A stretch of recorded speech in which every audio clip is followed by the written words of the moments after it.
కొమరంభీం ఆసిఫాబాద్ జిల్లాలో పెద్ద పులి మృతి సంఘటనతో సంబంధం లేని ఆదివాసులను అటవీశాఖ అధికారులు అరెస్టు చేశారు. ఆదివాసులపై అనుమానంతో అటవీశాఖ అధికారులు చిత్రహింసలకు గురి చేయడం సరికాదని ఆదివాసీ సంఘాల నాయకులు ఆవేదన వ్యక్తం చేస్తున్నారు. పెద్ద పులి మృతి కేసులో సంబంధం లేని ఆదివాసులను విడుదల చేయాలని వారు డిమాండ్ చేస్తున్న ఆదివాసులతో మా ప్రతినిధి Arun Kumar face to face. విష ప్రయోగం చేసి కూడా హతమార్చారంటూ కూడా అటవీశాఖ అధికారులు అక్రమంగా కూడా ఆదివాసులను అరెస్ట్ చేసి తీవ్ర ఇబ్బందులకు గురి చేస్తూ ఉన్నారని కూడా ఆదివాసీ సంఘాల నాయకులు అయితే ఆందోళన చేస్తూ ఉన్నారు. ఏదైతే కాగజ్నగర్కు సంబంధించిన ఫారెస్ట్ కార్యాలయం ముందు కూడా గత 2 రోజుల నుంచి ఆందోళన చేసినా కూడా తమకు సంబంధించినటువంటి సంబంధికులను కూడా అరెస్ట్ చేసినటువంటి వ్యక్తులను అధికారులు మాకు చూపించడం లేదని కూడా వీళ్ళు ఆవేదన వ్యక్తం చేస్తూ ఉన్నారు. ఖచ్చితంగా కూడా ఆదివాసులను ఎవరైతే అక్రమంగా అరెస్ట్ చేసినటువంటి సంబంధం లేని వ్యక్తులు ఎవరైతే ఆదివాసులు వాళ్ళందరినీ కూడా విడిచిపెట్టాలని చెప్పి వీళ్ళు డిమాండ్ చేస్తున్నారు. దీనికి సంబంధించి కూడా మన దగ్గర కొంతమంది ఆదివాసీ సంఘాల నాయకులతో పాటు ఆదివాసులు నిజంగా కూడా వీళ్ళు ఏం డిమాండ్ చేస్తున్న విషయాలు తెలుసుకుందాం. చెప్పండి బ్రదర్, ఏం జరిగింది అసలు? సార్ ఏం లేదు సార్, గత వారం రోజుల క్రితం మీడియా కానీ ఫారెస్ట్ అధికారులు ఏదైతే 2 పులులు ఏదో కొట్లాడి చనిపోయినాయని ఆ రోజు పోస్ట్ మార్టం కానీ ఇవన్నీ ఫారెస్ట్ అధికారులు చేయడం జరిగింది. మీడియా ముందు కూడా వాళ్ళు ప్రకటన చేయడం జరిగింది. దాని తర్వాత 4 రోజుల తర్వాత ఇక్కడ వాంకిడి మండలకు చెందిన 2 గ్రామాల నుంచి దరిగాం నుంచి వాళ్ళు ఏదైతే గొడ్ల కాపర్ సిసి ఫుటేజ్లలో పడ్డాయి అని చెప్పి వాళ్ళని కొట్టి మరి మిగతా వాళ్ళ పేర్లు చెప్పించి వాళ్ళని అక్రమంగా అరెస్ట్ చేసి మాకు చూపకుండా కూడా మేము వాళ్ళ బాధితుల చిన్న పిల్లలు ఉన్నారు, దాంట్లో 10-12 సంవత్సరాల 2 పిల్లలు కూడా వాళ్ళకి ఎవరికి తెలియకుండా ఇంట్లో వాళ్ళకు కూడా తెలియకుండా వాళ్ళని తీసుకొచ్చి కొట్టి మరి వాళ్ళు చెప్పించి వాళ్ళ కొడుకు తీసుకుపోయారని చెప్తున్నారు. మేము నిన్న 2 రోజుల నుంచి కనీసం వాళ్ళని చూపండి అని కూడా చెప్తే మాకు చూపలేదు. వాళ్ళని చంపిర్రా మరి ఏం చేశారంటే వాళ్ళ కొడుకు తీసుకుపోయినరట, మాకైతే చూపలే. అయితే మా డిమాండ్ ఏంటంటే ఇట్లా గత ప్రభుత్వం ఉన్నప్పుడు కూడా పులులు ఏదైతే ఆదివాసులని మా ఆదివాసులు ఎక్కడ ఉంటారు, జంగల్ ఏరియా ప్రాంతాలలో ఉంటారు. వాళ్ళు ఏ విధంగా వాళ్ళని చైతన్యవంతులు చేయాలని ప్రభుత్వాలు చూడాలి. గత ప్రభుత్వం ఉన్నప్పుడు ఆదివాసులు ఇది కొమరంభీం జిల్లా సిరిపూర్ కాన్స్టిట్యున్సీలో దైగాం మండలంలో పెంచకల్పేట మా ఆదివాసులు 2 చనిపోతే ప్రభుత్వాన్ని ఆ రోజు కూడా డిమాండ్ చేసినాం. సరే పులులు కొరికి చంపితే మా ఆదివాసులకు న్యాయం లేదు, కానీ ఇవాళ వీళ్ళు కావాలని వాళ్ళ స్వార్థం కోసం వాళ్ళ నౌకరుల కోసం ఇవాళ ఆదివాసులను ఈ విధంగా బలి చేయడం దాన్ని మేము తీవ్రంగా ఖండిస్తున్నాం. దీని మీద నిన్ననే మా నాయకుడు RS Praveen Kumar sir BSP రాష్ట్ర అధ్యక్షుడు కూడా ట్వీట్ చేయడం జరిగింది. రేపు రావడం జరుగుతుంది ఆయన కూడా ఇక్కడికి. రేపు ఇదేం సమగ్ర విచారణ జరిపి నిజంగా మా ఆదివాసులు తప్పు చేస్తే వాళ్ళని చేయండి, మేము కాదంటలేం. మేము కూడా ప్రతి మీటింగ్లో అలా చెప్తున్నాం. ఆదివాసులు మనం ఏదైతే జంగల్ ప్రాంతంలో ఉంటాం కాబట్టి పోడు భూములు కానీ కొత్త భూములు కొట్టవద్దు, ఇటువంటి శికారులు ఇవి చేయవద్దని మేము ప్రతి జాగాలో చెప్తున్నాం. కానీ ఇట్లా అన్యాయంగా ఇట్లా చేసుడు ఇది కరెక్ట్ కాదని తీవ్రంగా ఖండిస్తున్నాం. ఇది మా సెరకపల్లి గ్రామం, వాంకిడి మండల్.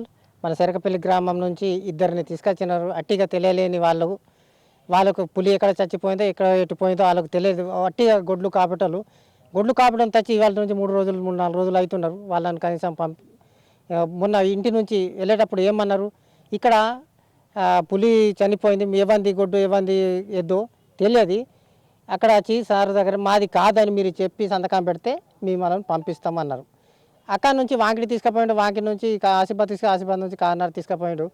అప్పటి నుంచి ఇవాళ పంపిస్తాం, రేపు పంపిస్తాం, ఇవాళ 3-4 రోజులు అయింది పంపిస్తలేదు. ఇట్లా అవధాం చెప్పి ఎన్ని రోజులు ఇక్కడ వస్తారు? ఇట్లనే వస్తే ఇట్లా జనాలు వస్తూనే ఉంటారు. ఇట్లా మీడియాతోటి మాట్లాడుతూనే ఉంటాం. వీళ్ళు ఎన్ని రోజులు ఉంటుంది? కరెక్ట్ వాళ్ళు ఎవరు చంపినారో వాళ్ళని చూసి గట్టిగా చర్చ నిజ రీతిగా వాళ్ళ న్యాయం చేస్తే బాగుంటుంది. అడ్డగోళ్ళ వీళ్ళు పని ఆ పులి తెలియని వాళ్ళని తీసుకొచ్చి ఇక్కడ లోపల పెట్టి ఇది కరెక్ట్ పద్ధతి కాదు. వాళ్ళని ఎన్ని రోజులు వాళ్ళు ఉంచుతారో అన్ని రోజులు మళ్ళీ ఇంకా పెరుగుతూనే ఉంటుంది.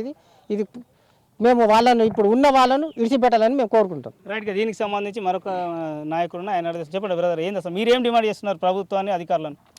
తక్షణమే నిజాలు తెలుసుకొని అమాయక మా ఆదివాసీ 2 12-13 సంవత్సరాల పిల్లల్ని తీసుకొచ్చి చిత్రహింసలు చేసి కొట్టడం తిట్టడం చేసి ఇవాళ కోర్టుకు పంపినామని చెప్పడం ఇది ఫారెస్ట్ వాళ్ళకు తగిన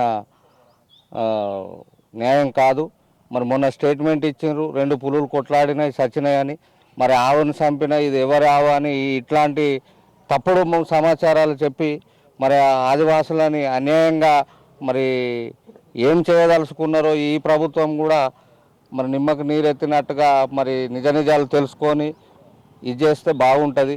రేపు మా ఇన్ఛార్జి మినిస్టర్ సీతక్క గారు కూడా దీని పూర్తి లోతు నుండి విచారణ చేసి గవర్నమెంట్ దృష్టికి తీసుకెళ్ళి మా ఆదివాసుల జోలికి రాకుండా, అమాయకులు మా వాళ్ళు చాలా అమాయకులు, ఇవాళ సీసీ ఫుటేజీలు అనేటివి జంగట్లో ఉన్నాయి. జంగట్లో ఎవరైతే పశువుల కాపరు కావచ్చు, కట్టెలకు పోయేటోళ్ళు కావచ్చు, ఈ ఒక పండ్లు పొలాలకు పోయే ఆదివాసులు కూడా ఉంటారు. వాళ్ళనే తీసుకొచ్చి పులులు చంపినట్టు పులులు చంపిన తోపులను తీసుకొచ్చే దమ్ము వీళ్ళకి లేదు. ఫారెస్ట్ వాళ్ళకు ఎప్పుడైనా కూడా దొరికేది మా ఆదివాసులే. చిత్రహింసలు చేసి పెద్ద ఘనకార్యాలు ఇది చేసినట్టుగా అనుకుంటారు, కానీ ఖచ్చితంగా ఇది నిజ నిజాలు తెలుసుకోకపోతే మా 9 తెగల ఆదివాసుల దెబ్బ ఏంటిదో ఇది త్వరలోనే ఈ డివిజన్ పరిధిలో చూపిస్తాం. రైట్గా ఇదైతే ఆదివాసీ సంఘాల నాయకులు తెలుపుతున్నటువంటి పరిస్థితి. ఇదే జిల్లాలో కూడా గతంలో అనేక మందిపై కూడా పులులు దాడి చేసి ఆదివాసులను హతమార్చినా కూడా ఇటు ప్రభుత్వాలు కావచ్చు, అధికారులు పట్టించుకోలేదు. కానీ వాళ్ళ పులి చనిపోతే మొదటగా కూడా ఏదైతే 2 పులులు ఘర్షణతోనే చనిపోయిన డిక్లేర్ చేసినటువంటి అధికారులు ఇప్పుడు విషప్రయోగం జరిగిందంటూ సంబంధం లేనటువంటి వ్యక్తులను తీసుకొచ్చి వాళ్ళ రోజుల తరబడి చిత్రహింసలకు గురి చేసి వాళ్ళ ఒప్పుకోమంటూ కూడా వేధిస్తూ ఉన్నారంటూ కూడా వీళ్ళు ఆవేదన వ్యక్తం చేస్తున్నారు. ఇప్పటికైనా కూడా ఎవరైతే 2 మైనర్లకు సంబంధం లేనటువంటి వాళ్ళని తీసుకొచ్చి కూడా ఇబ్బందులకు గురి చేస్తూ ఉన్నారు. ఎవరైతే ఈ ఘటనకు పాల్పడుంటే వాళ్ళందరి మీద కూడా వాళ్ళపై కూడా ఖచ్చితంగా చర్యలు తీసుకోవాలని కూడా వీళ్ళు తెలుపుతున్నారు. లేదంటే కూడా ఖచ్చితంగా ఎవరైతే సంబంధం లేని వ్యక్తులను ఇలా ఇన్వాల్వ్ చేసి కేసులు నమోదు చేస్తే కూడా ఆదివాసీ సంఘాల ఆధ్వర్యంలో కూడా రాబోయే రోజుల్లో కూడా తీవ్రస్థాయిలో ఆందోళనలు ఉంటాయంటూ కూడా ఆదివాసీ సంఘాల నాయకులు అయితే ఇటు అధికారులను ప్రభుత్వాన్ని హెచ్చరిస్తున్నటువంటి పరిస్థితి. Camera person Srinivas, Arun Kumar, Raj news, Komaram Bheem, Asifabad జిల్లా.